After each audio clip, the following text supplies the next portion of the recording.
नमस्कार। हम पढ़ रहे थे प्रेमचंद का निबंध साहित्य का उद्देश्य। साहित्य के उद्देश्य के विषय में हमने प्रेमचंद के विचारों को पढ़ा था। उसी श्रृंखला में हम आगे बढ़ रहे हैं। साहित्य के संबंध में लेखक कह रहे हैं, हमारी साहित्यिक रुचि बड़ी तेजी से बदल रही है। अब साहित्य केवल मन बहलाव की चीज़ नहीं, मनोरंजन के सिवा उसका और भी कुछ उद्देश्य है। अब वह केवल नायक नायिका के संयोग वियोग की कहानी नहीं सुनाता, किंतु जीवन की समस्याओं पर भी विचार करता है, उन्हें हल करता है। अब वह स्फूर्ति या प्रेरणा के लिए अद्भुत आश्चर्यजनक घटनाएं नहीं ढूंढता और न अनुप्रास का अन्वेषण करता है, किंतु उसे उन प्रश्नों से दिलचस्पी है जिनसे समाज या व्यक्ति प्रभावित होते हैं। उसकी उत्कृष्टता की वर्तमान कसौटी अनुभूति की वह तीव्रता है जिससे वह हमारे भावों और विचारों में गति पैदा करता है। नीति शास्त्र और साहित्य शास्त्र का लक्ष्य एक ही है, केवल उपदेश की विधि में अंतर है। नीति शास्त्र तर्क और उपदेशों के द्वारा बुद्धि और मन पर प्रभाव डालने का यत्न करता है। साहित्य ने अपने लिए मानसिक अवस्थाओं और भावों का क्षेत्र चुना है। हम जीवन में जो कुछ देखते हैं या जो कुछ हम पर गुजरती है, वही अनुभव और चोटे कल्पना में पहुंचकर साहित्य सृजन की प्रेरणा करती है। कभी यह साहित्य कार्य में अनुभूति की जितनी तीव्रता होती है, उसकी रचना उतनी ही आकर्षक और ऊंचे दर्जे की होती है। जिस साहित्य से हमारी सुरुचि न जागे, आध्यात्मिक और मानसिक तृप्ति न मिले, हमें शक्ति और गति न पैदा हो, हमारा सौंदर्य प्रेम न जागृत हो, जो हमें सच्चा संकल्प और कठिनाइयों पर विजय पाने की सच्ची दृढ़ता न उत्पन्न करे, वह आज हमारे लिए बेकार है। वह साहित्य कहानी का अधिकारी नहीं है। पुराने जमाने में समाज की लगाम मजहब के हाथ में थी। मनुष्य की आध्यात्मिक और नैतिक सभ्यता का आधार धार्मिक उपदेश था और वह भय और प्रलोभन से काम लेता था। पाप पुण्य के मसले उसके साधन थे। अब साहित्य ने यह काम अपने जिम्मे ले लिया है और उसका साधन सौंदर्य प्रेम है। वह मनुष्य में इसी सौंदर्य प्रेम को जगाने का यत्न करता है। ऐसा कोई मनुष्य नहीं जिसमें सौंदर्य की अनुभूति न हो। साहित्यकार में यह वृत्ति जितनी ही जागृत और सक्रिय होती है, उसकी रचना उतनी ही प्रभावमयी होती है। प्रकृति निरीक्षण और अपनी अनुभूति की तीक्ष्णता की बदौलत उसके सौंदर्य बोध में इतनी तीव्रता आ जाती है कि जो कुछ असुंदर है, अभद्र है, मनुष्यता से रहित है, वह उसके लिए असह्य हो जाता है। उस पर वह शब्दों और भावों की सारी शक्ति से वार करता है। यूँ कहिए कि वह मानवता, दिव्यता और भद्रता का बाना बांधे होता है। जो दलित है, पीड़ित है, वंचित है, चाहे वह व्यक्ति हो या समूह, उसकी हिमायत और वकालत करना उसका फर्ज है। उसकी अदालत के सामने वह अपना इस्तगासा पेश करता है और उसकी न्याय वृत्ति, सौंदर्य वृत्ति को जागृत करके अपना यत्न सफल समझता है।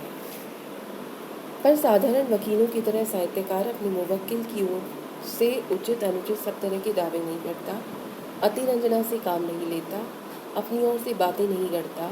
वह जानता है कि इन युक्तियों से वह समाज की अदालत पर असर नहीं डाल सकता। उस अदालत का हृदय परिवर्तन तभी संभव है जब आप सत्य से तनिक भी विमुख न हो, नहीं तो अदालत की धारणा आपकी ओर से खराब हो जाएगी और वह आपके खिलाफ फैसला सुना देगी। वह कहानी लिखता है पर वास्तविकता का ध्यान रखते हुए मूर्ति बनाता है, पर ऐसी कि उसमें सजीवता हो, भाव व्यंजकता भी।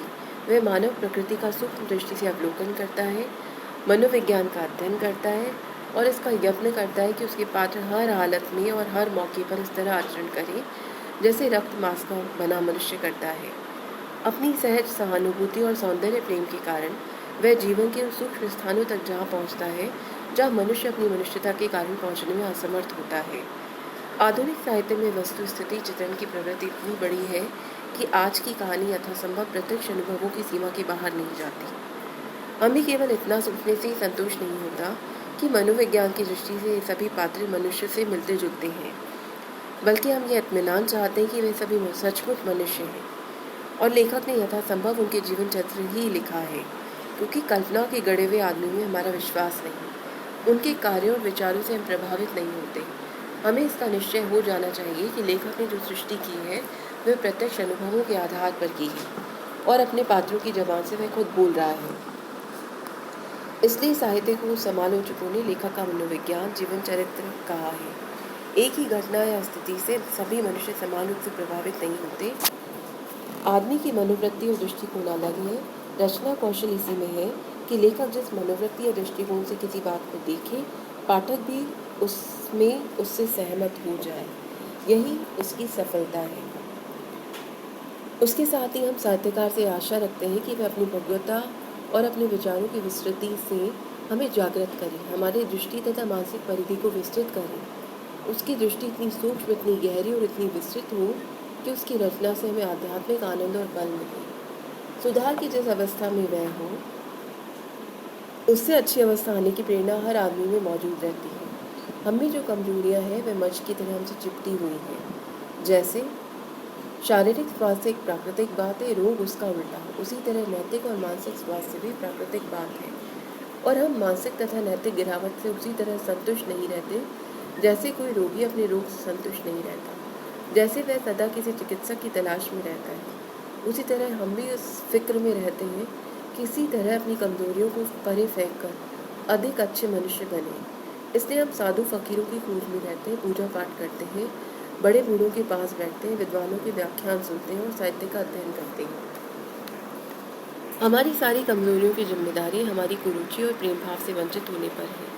जहाँ सच्चा सौंदर्य प्रेम है, जहाँ प्रेम की विस्तृति है, वहाँ कमजोरियाँ कहाँ रह जाती हैं। प्रेम ही तो आध्यात्मिक भोजन है और सारी कमजोरियाँ इसी भोजन के न मिलने अथवा दूषित भोजन के मिलने से पैदा होती हैं। कलाकार हमें सौंदर्य की अनुभूति उत्पन्न करता है और प्रेम की उष्णता। उसका एक वाक्य, एक शब्द, एक संकेत इस तरह हमारे अंदर जा बैठता है कि हमारा अंतःकरण प्रकाशित हो जाता है। पर जब तक कलाकार खुद सौंदर्य प्रेम से छक्कर मस्त न हो और उसकी आत्मा स्वयं इस ज्योति से प्रकाशित न हो, वह हमें प्रकाश क्यों कर दे सकता है। प्रश्न यह है कि सौंदर्य है क्या वस्तु। प्रकटतः यह प्रश्न निरर्थक सा मालूम होता है, क्योंकि सौंदर्य के विषय में हमारे मन में कोई शंका संदेह नहीं।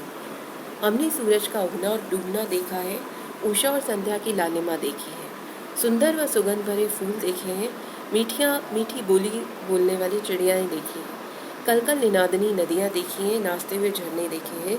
यही सौंदर्य है। इन दृश्यों को देखकर हमारा अंतःकरण क्यों खिल उठता है? इसलिए कि उनमें रंग या ध्वनि का सामंजस्य है।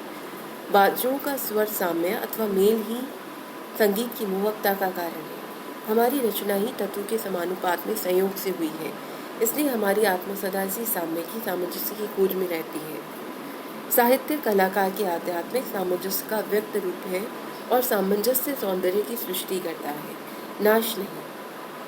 वह हमें वफादारी, सच्चाई, सहानुभूति, न्यायप्रियता और समता के भावों की पुष्टि करता है।